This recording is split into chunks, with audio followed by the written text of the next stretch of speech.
तो hello friends, welcome back to my YouTube channel free time with Neetu.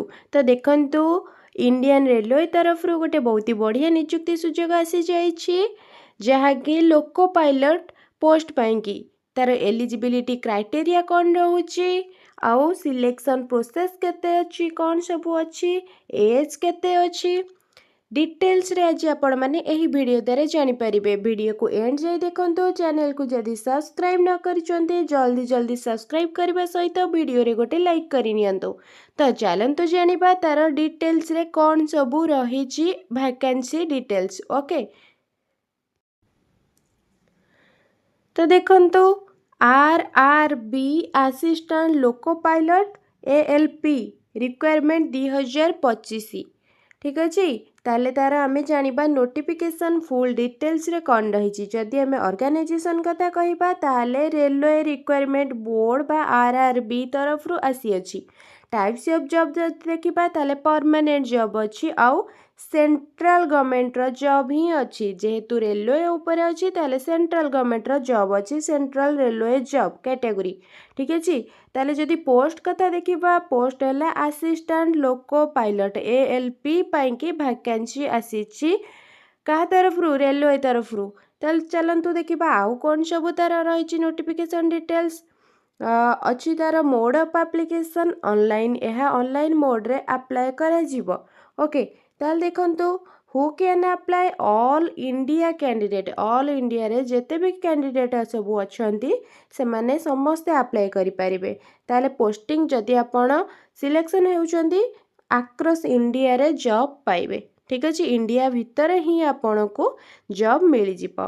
जदि बेसी किछि जानिबा को चाहुचंती तेबे ताहार ऑफिशियल वेबसाइट रे क्लिक करिके देखि नै पारिबे। ताले चलन देखिबा आउ सब कौन रही। देखंतु केउ माने अप्लाई करि परिबे बोथ मेल और फीमेल कैंडिडेट माने एहा पई अप्लाई करि परिबे। ओके, ताले एलिजिबिलिटी क्राइटेरिया कौन रही। देखंतु एलिजिबिलिटी क्राइटेरिया कथा जदि देखिबा आमे क्वालिफिकेशन देखिबा एजुकेशनल क्वालिफिकेशन ताले रहुची candidate should have pass 10th ITI और डिप्लोमा। 10th सहित आईटीआई करथिबे नचेत 10th सहित डिप्लोमा जदि करिथिबे ताहाले एलिजिबल हेई परिबे एही पोस्ट पई आवेदन करिबे पई। ठीक अछि, जदि बेसी किछि जानिबा को चाहुचंती ताहाले ऊपर मेंशन थिबा ऑफिशियल वेबसाइट रे क्लिक करिके देखि परिबे। ताले चलन जानिबा तार सिलेक्शन प्रोसेस कौन रोची। जेहेतु 10th आउ डिप्लोमा किंबा आईटीआई पिला माने अप्लाई करि परिबे ताले तार सिलेक्शन प्रोसेस कौन रोची। सिलेक्शन प्रोसेस कथा जदि आमे देखिबा तार रोची एग्जाम रोची। एग्जाम कौन सब रोची कंप्यूटर बेस्ड टेस्ट सीबीटी जहाँकि आपण को ओएमआर टाइप रो क्वेश्चन आसीबो। दीटा सीबीटी टेस्ट दबा पई कि पड़िबो। कंप्यूटर बेस्ड टेस्ट सीबीटी 1 आउ सीबीटी 2 देबा पई पड़िबो आउ कंप्यूटर बेस्ड एप्टीट्यूड टेस्ट भी देबा पई कि पड़िबो। ता सहित डॉक्यूमेंट वेरिफिकेशन आउ मेडिकल एग्जामिनेशन देबा पई कि पड़िबो। ठीक अछि, ताल चलन जानि जिबा तार एग्जाम पैटर्न कौन रही। एग्जाम पैटर्न कथा जदि आमे कहिबा फास्ट जो सीबीटी टेस्ट 1 हेबो ता पई कि एग्जाम पैटर्न कथा जदि आमे कहिबा 75 टा क्वेश्चन आसीबो आउ 75 मार्क। ठीक अछि, ताले 60 मिनिट गोटे घंटा रे आपण को 75 टा क्वेश्चन रो आंसर देबा पई पड़िबो। ता देरे अछि नेगेटिव मार्किंग अछि। ठीक अछि, ताले सब्जेक्ट कौन रहउची तार सब्जेक्ट कथा जदि देखिबा सीबीटी टेस्ट 1 रो सब्जेक्ट हैला जनरल इंटेलिजेंसी एंड रीजनिंग 25 टा क्वेश्चन आसीबो। मैथमेटिक्स रु 20 टा क्वेश्चन आसीबो। जनरल अवेयरनेस रु 10 टा क्वेश्चन आसीबो और जनरल साइंस जीएस रु आसीबो 20 टा क्वेश्चन। ओके, ताल चलन देखिबा सीबीटी 2 पई कि कौन रही सिलेबस। सीबीटी 2 कथा जदि देखिबा ठीक सेमती क्वेश्चन अछि केतेडा 175 टा क्वेश्चन आसीबो। ओके, पार्ट 1 रे 100 टा पार्ट ए रे 100 टा पार्ट बी रे 75 टा क्वेश्चन टोटल मार्क 175। ताले आपण को मिलिबो 150 मिनिट। फास्ट पार्ट 1 पई 90 मिनिट पार्ट बी पई कि 60 मिनिट रो समय सीमा आपण को मिलिबो। ताले नेगेटिव मार्किंग मध्ये एथिरे अछि।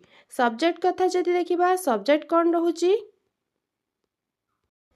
ता पई कि सब्जेक्ट रहुची पार्ट ए रे mathematics general intelligence and reasoning आउ साइंस भी रहिबो science and engineering basic science and engineering रु 100टा क्वेश्चन आसीबो तापरे पार्ट 2 कथा जदि देखिबा एलिमेंट्री स्पेसिफिक सब्जेक्ट 75 क्वेश्चंस आसीबो तापरे स्टेज 3 कथा जदि देखिबा ताहा मध्य ऑनलाइन रे एग्जामिनेशन हबो मोड ऑफ एग्जाम हबो ऑनलाइन नंबर ऑफ क्वेश्चन आसीबो 5टी टेस्ट आपन को सेतिरे देबा पई की पड़िबो समय सीमा सब टेस्ट पई की अलग अलग अछि सेतिरे कोनोसी भी नेगेटिव मार्किंग नाही जेमिति कि से टेस्ट सब कोन मेमोरी टेस्ट तापरे following direction test depth perception test आउ टेस्ट ऑफ पावर ऑब्जर्वेशन ठीक अछि ताल देखंतु हाँ आहुरी एक टेस्ट मध्य दबा पई पड़िबो परसेप्चुअल स्पीड टेस्ट ठीक अछि ताल चलन जानिबा वैकेंसी डिटेल्स केतेटा पोस्ट पई वैकेंसी अछि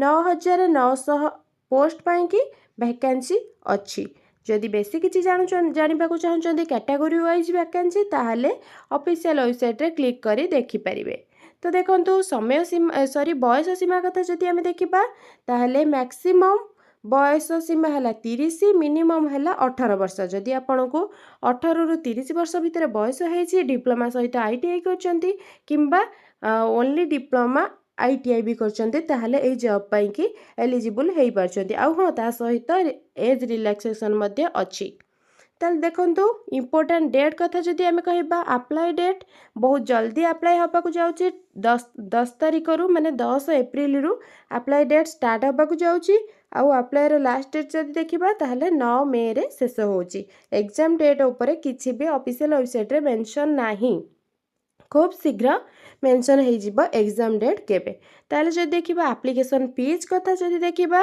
जनरल मानक पई की 500 अछि आउ एसटी एससी ओमेन मानक पई की अछि 250 टंका ओके ताले देखंतु डॉक्यूमेंट कोन रहला ए सब डॉक्यूमेंट सहित रेडी रहिबे ताले डॉक्यूमेंट कथा जदि आमे देखिबा फास्ट सबुतिक educational qualification certificate marksheet caste certificate email ID mobile number आउ पासपोर्ट साइज फोटो तापरे आईडी प्रूफ जेमति कि आधार वोटर पैन भितरु जहाँ भी हेले गोटे हेबो आउ स्कैन सिग्नेचर ठीक अछि जदि सैलरी कथा आमे देखिबा सैलरी रहिबो 19900 टंका आपन को पे लेवल 2 हिसाब रे सैलरी मिलिबो 19900 टंका एई थिला एई वैकेंसी रो डिटेल्स जदि एही बळी नुआ नुआ जॉब अपडेट पाइबा पई चाहउछन्ते तेबे चैनल सहित जोड़ी हे रुहंतु ता पई कि आपन को चैनल को सब्सक्राइब करबा पई कि पड़िबो वीडियो को एंड जाई देखिति पारु अशेष धन्यवाद आउ हाँ वीडियो रे लाइक करबा सहित जदि आपण माने एलिजिबल अछन्ते तेबे डेरी न करी अप्लाई करी नेबे आउ बेसी जदि किछि जानिबा पई चाहउछन्ते जॉब विषय रे तेबे कमेंट करी निश्चिंत पचारंतु धन्यवाद।